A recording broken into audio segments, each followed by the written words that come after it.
Kapolri Jenderal Polisi Listio Sigit Prabowo menyebut Polri siap menindaklanjuti hasil rekomendasi Komisi Percepatan Reformasi Polri. Polri yakin rekomendasi bisa membuat Polri lebih baik, termasuk soal penguatan lembaga Komisi Kepolisian Nasional atau Kompolnas. Penguatan Kompolnas tentunya tadi menjadi bagian yang akan segera kita laksanakan. Penempatan di luar struktur kami segera akan rapatkan dengan Menteri Menko Hukum, dan kemudian juga terkait dengan masalah tata kelola kami sudah susun untuk mana yang masuk strategi green, strategi jangka pendek, menengah dan panjang. Jadi prinsipnya Polri menyambut baik hasil rekomendasi dari Komisi Reformasi Polri dan akan segera ditindaklanjuti. Terima kasih. Kita akan bahas hasil rekomendasi Komisi Percepatan Reformasi Polri yang setelah diserahkan ke Presiden. Sudah bersama kami Penasihat Ahli Kapolri Irjen Purnawirawan Arianto Sutadi dan pakar hukum serta pengajar Jentera Institut Bivitri Susanti. Selamat malam Mbak Bivitri, juga Pak Arianto. Selamat malam. Kalau Mbak Bivitri, apakah melihat poin-poin yang sudah dihasilkan dalam rekomendasi tadi sudah bisa mewakili suara yang meminta reformasi Polri? Apakah ada yang tidak tercantum di sana, yang masih kurang kalau menurut Mbak Bivitri? Ya, sebenarnya saya belum membaca detail ya, karena yang tadi disampaikan itu kan 10 buku dan seterusnya itu belum dipublikasikan secara utuh. Kan katanya saya baru baca juga ya. Mau ditaruh di websitenya Setnek dan seterusnya kami tunggu, jadi kami belum baca secara utuh, jadi kami baru memahaminya dari penjelasan Pak Jimli tadi, juga penjelasannya Kapolri, hanya sebatas itu, jadi saya belum tahu detailnya. Tapi misalnya kalau saya jadi dengan itu masih skeptis, karena gini, satu, harusnya kan targetnya pekerjaan tim percepatan reformasi ini dari Februari ya Mbak ya, tapi fakta bahwa baru bisa bertemu dengan Presiden untuk menyampaikan hasil pada bulan 5, jadi mundurnya 3 bulan, saya kira itu sudah menandakan bahwa barangkali reformasi kepolisian bukan prioritas bagi Presiden Prabowo. Karena untuk menjadwalkan pertemuan mundurnya 3 bulan. Kedua, ya saya kira kalau dari yang saya baca di media, lagi-lagi saya belum baca utuh 10 buku, sifatnya memang perbaikan yang institusional. Jadi saya skeptis dalam arti misalnya tadi disebut-sebut oleh Pak Kapolri soal Kompolnas.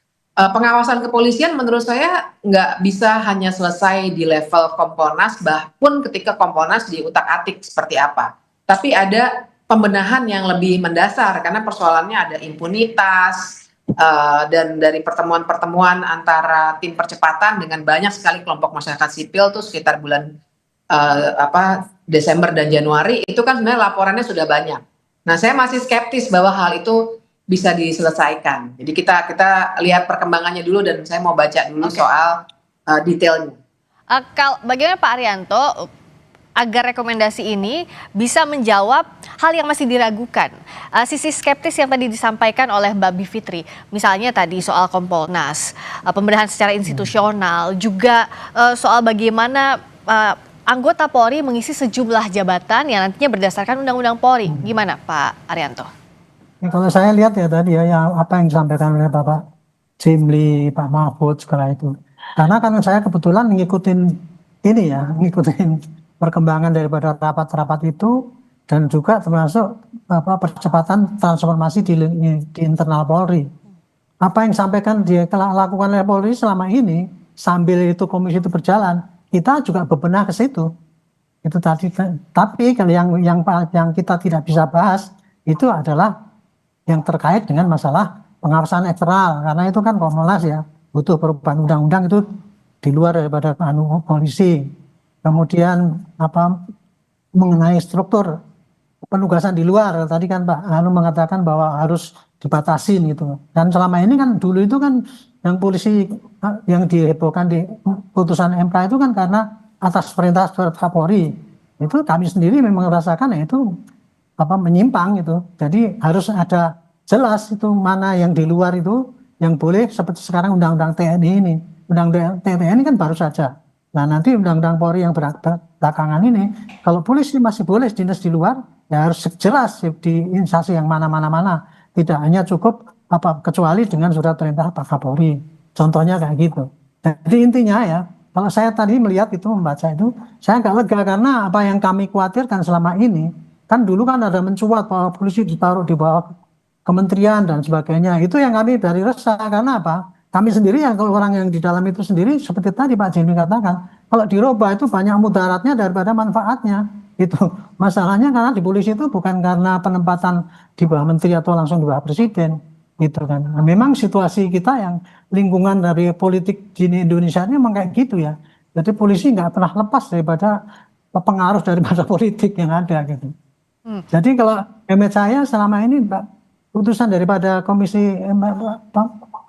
sesuai dengan harapan saya Mbak, karena saya dari dulu sudah nyarankan ya, Kompolnas itu harus besar. Gitu. Nggak bisa Kompolnas seperti kemarin itu. Bahkan dulu saya pernah mengusulkan Kompolnas itu ada di setiap daerah ada. Gitu. Jadi pengawasannya kan yang diawasi kan bukan hanya level nasional, tapi apa yang terjadi di lapangan. Nah itu jadi makanya kan ini Kompolnas akan nanti undang-undang polisi berubah sehingga Kompolnas itu bisa diperkuat betul-betul.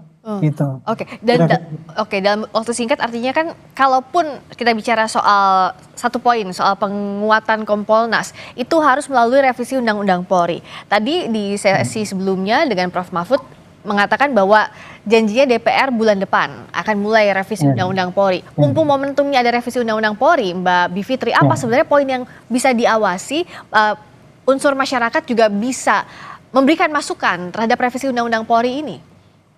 Yang pasti berarti memang pembahasan undang-undangnya nanti harus ada partisipasi bermakna. Secara normatif itu dulu ya Mbak ya. Dan artinya jangan sampai kejadian seperti Undang-Undang TNI yang waktu itu benar-benar tertutup.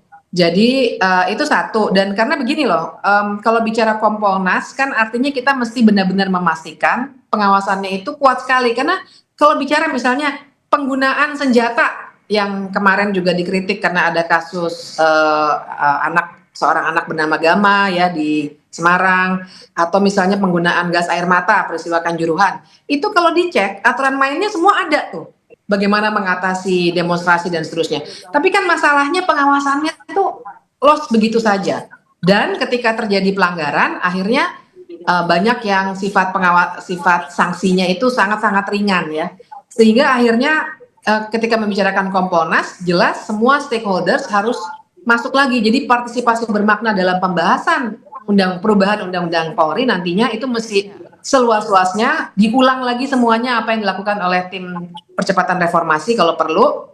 Dan satu lagi sih yang saya kira selain soal pengawasan yang juga penting itu kualitas penegakan hukum. Maksud saya gini, fakta bahwa banyak sekali kasus begal itu yang menolong kemudian yang kena adalah yang menolong misalnya gitu, itu nggak cuma satu tapi ada beberapa kasus. Artinya ada kualitas penegakan hukum yang juga pertanyaannya kan DPR juga pernah berapa kali manggil Polri kan, kenapa perkara seperti ini diproses akhirnya jadi viral, no viral no justice. Nah hal seperti ini juga harus jadi momentum perubahan Undang-Undang Polri nanti mesti masuk ke hal-hal yang sifatnya juga real di masyarakat seperti itu. Nah, bagaimana Pak Arianto sebagai Purnawirawan Polri tadi agar pengawasannya berjalan, tapi no viral no justice-nya jangan berulang lagi. Kalaupun mau ada pembenahan secara menyeluruh soal kualitas penegakan hukum. Ya untuk itu kan kemarin ya kita terus tim transformasi Polri itu membahas 9 poin itu untuk yang mengantisipasi lemahnya pengawasan, korupsi, pungli, orientasi pemindanaan yang represif, kemudian kinerja pelayanan, rekrutmen pendidikan yang kurang bagus, akuntabilitas dari penegakan hukum yang rendah, kemudian rangkap jabatan, impunitas, itu kemarin kita garap Mbak. Jadi bukannya kita itu nunggu-nunggu didesak kemudian baru berubah. Kemarin selama 3 bulan itu juga kita sudah melakukan perubahan-perubahan. Contoh saja ya, mengenai UNRAS itu. SOP-nya udah kita rubah itu, walaupun tadi kan disebutkan ya ada yang SOP yang akan dirubah itu, kita sudah rubah itu yang khusus pelayanan. Makanya kemarin kita bisa lihat contohnya ya, bahwa kita kalau dulu kan pelayanan tuh kan penanganan UNRAS, sekarang pelayanan bersahabat dengan pengunjuk rasa, tetapi harus aware kepada para penyusup yang ada di situ.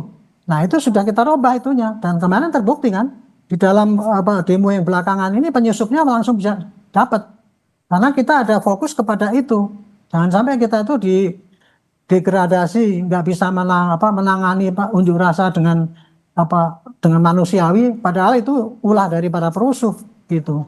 Jadi intinya ya, yang selama ini dituntut oleh masyarakat itu sambil komisi itu berjalan, polisi yang bisa kerjakan itu kita perbaiki.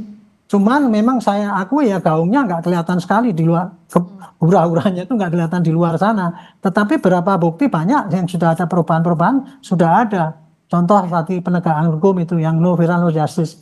Nah, sekarang kan udah bikin digitalisasi itu. Itu kalau ini no viral no justice itu bisa di counter dengan itu. Itulah kira-kira perubahan yang kita lakukan ya. Nah, kita tinggal tunggu aja nih yang di luar kemampuan kita untuk merubah itu.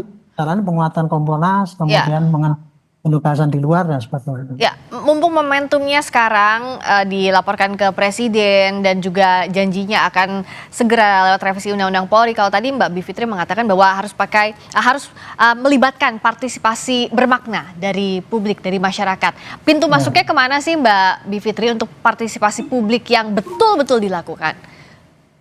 Biasanya itu pasti kalau nggak dari pemerintah, jadi kan memang dua pihak ya menurut pasal 20 Undang-Undang Dasar, pembentuk undang-undang itu pemerintah dan DPR. Jadi kita bisa aja masuk dari DPR ataupun dari pemerintah. Tapi yang kedua juga berarti identifikasi pemangku kepentingannya, terutama dari warga masyarakat sipil, mesti lebih menyeluruh tuh. Dan waktunya juga mesti cukup. Jadi jangan dikebut buru-buru ngejar target. Saya paham apa yang disampaikan soal sudah mulai ada perubahan, tapi kan persoalannya adalah warga udah ngerasain atau belum? Kalau warga masih belum merasakan, menurut saya berarti masih ada yang kurang pelaksanaannya. Kalau masalah kami udah ganti SOP dan lain sebagainya, kami apresiasi pasti. Cuma kita tunggu implementasinya seperti apa. Nah, pentingnya partisipasi bermakna itu di situ. Jadi nanti bisa ada cross check di lapangan, bener nggak kalau ternyata masih ada mahasiswa yang langsung ditangkap-tangkapi waktu baru kemarin unjuk rasa soal Hari Buruh maupun Hari Pendidikan Nasional. Cara-caranya apakah sudah sesuai dengan KUHAP yang baru atau tidak. Nah, hal itu yang membutuhkan partisipasi bermakna nanti waktu pembahasan. Butuh partisipasi publik untuk menyusun perubahan yang tadi diusulkan. Kalau mau memang betul ada reformasi termasuk soal kualitas penegakan hukum, semua pihak harus terlibat termasuk masyarakat terutama. Terima kasih Pak Arianto, penasihat ahli Kapolri Irjen Purnawirawan Arianto tadi, dan juga Mbak Bivitri, pakar hukum dan pengajar Jenderal Institut Bivitri Susanti. Selamat malam.